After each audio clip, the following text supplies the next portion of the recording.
एक राजा के मंत्री थे, वो बड़े सत्संगी थे, तो उनका अभ्यास पड़ गया था कि जैसे कुछ भी हो तो कहते भगवान की बड़ी कृपा। तो राजा के साथ शिकार खेलने गए थे, प्रत्यंता खींची और चूक हो गई तो अंगूठा यहाँ से कट गया। तो उनका मंत्री अंगूठा कट गया, तो उनका महाराज भगवान की बड़ी कृपा। बोले मेरा अंगूठा कटा और तू कह रहा भगवान की कृपा, इसको जेल में डाल दो। बोले ये भी भगवान की बड़ी कृपा। उनको अनुभव था कि मंगल भवन भगवान से कभी अमंगल हो ही नहीं सकता, वो सत्संगी थे। अब वो तो तुरंत आज भी है कि अगर हाथ कट जाए तुरंत उसको डॉक्टर के पास ले जाया जाए, विज्ञ डॉक्टर हो तो हाथ संचालन कर। और उस समय तो औषधियों का जोर था, अंगूठा कुछ दिन में ठीक हो गया। फिर शिकार खेलने गए तो कुछ सैनिक संग थे, मंत्री तो जेल में थे, तो सैनिक पीछे रह गए, उनका घोड़ा आगे बढ़ गया। तो दूसरी सीमा में एक मनुष्य को ढूंढा जा रहा था नरबली देने के लिए। तो जो ही राजा को देखा तो दूसरे राजा ने अपने सैनिकों के साथ उनको कवर कर लिया कि इससे बढ़िया क्या होगा।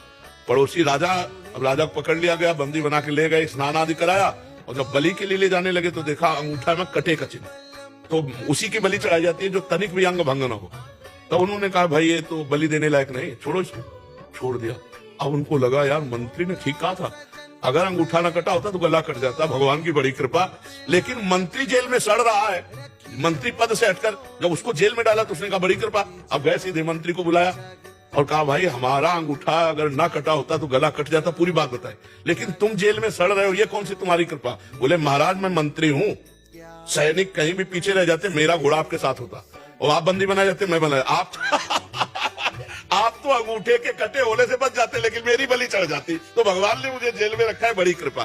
तो अगर हम वास्तविक विश्वास करें तो भगवान जो करते हैं उसमें कृपा ही है, पक्का कृपा है, उसमें हम संशय न करें, भगवान के भरोसे रहे, नाम जप करें। हम वर्तमान की स्थिति को मतलब प्रतिकूल है तो हम समझते हैं ये क्या भगवान की कृपा होगी, लेकिन परिणाम में निश्चित भगवान की कृपा है। आगे चलकर विवेक से देखेंगे तो भगवान की कृपा है।